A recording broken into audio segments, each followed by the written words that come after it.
দর্শক, একটি শোক সংবাদ। চিতলমারী থানার ডুমুরিয়া বাজারের সব থেকে সিনিয়র দোকানদার মুকিম ভাই আমাদের মাঝে নেই।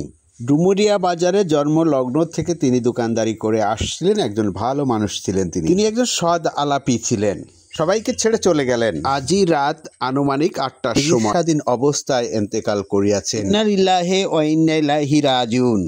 ডুমুরিয়া বাজারে জন্ম লগ্ন থেকে তিনি দোকানদারি করে আসছেন। তিনি একজন সদাই আলাপি, একজন ভালো মানুষ। বাংলাদেশের একজন সেরা অ্যাথলেটিক্স প্লেয়ারের মিসবাহ উদ্দিনের বাবা তিনি। মৃত্যুকালে তিনি দুটি পুত্র সন্তান এবং একটি কন্যা সন্তান রেখে যান। আল্লাহ যেন তার গুনাহগুলোকে মাফ করে দেয় এবং বেহেশতে তাকে যেন নসিব করে। শোকাহত পরিবারকে ধৈর্য ধারণ করার তৌফিক দিন।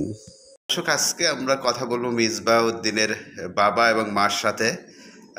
আপনার একটু বলবেন যে আসলে আপনার ছেলের যে এত বড় একটি অর্জন, সেই ক্ষেত্রে বাবা হিসাবে আপনার কেমন লাগে? একটু আমাদের তো খুব আনন্দই লাগে এবং এলাকারও আনন্দ এবং দেশেরও আনন্দ, বাগেরহাটবাসীর আনন্দ, আমাদের সবারই নিয়েই আনন্দ।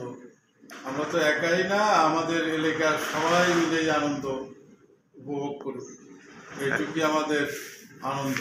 আর একটা জিনিস হচ্ছে, বাবারা সাধারণত চায় যে ছেলেরা চাকরি করুক, বড় বড় চাকরি করুক, লেখাপড়া শিখে। সেই ক্ষেত্রে আপনার দুইটা ছেলেই খেলাধুলার লাইনে আসে। সেই ক্ষেত্রে বাবা হিসেবে আপনি কি বলবেন? বাবা হিসেবে তো আনন্দের ব্যাপার, এটা তো গৌরবের ব্যাপার, এলাকার ব্যাপার, সব কিছুই আমরা আপনাদের সবারই আনন্দ উপভোগ করতেছে। সে তার চাকরি করতেছে, সরকারি চাকরি করতেছে, এবং আপনারা আরও দোয়া করবেন, আরও তারা উপভোগ করুক, উপরে যাক, এটাই আপনাদের কাছে আনন্দিত।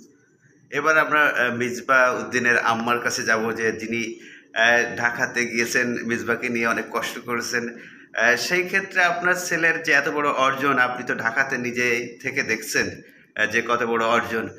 সেই ক্ষেত্রে আপনার আপনার ছেলে যখন যে কোনো একটা ইভেন্টে সে যখন ফার্স্ট হয়েছে, মা হিসাবে তখন আপনার কেমন লাগতেছিল? আপনি তো তখন উপস্থিত ছিলেন। তখন আমার গর্বে বুক ভরে যায়, দুই চোখ দিয়ে অশ্রু নেমে আসে। আমি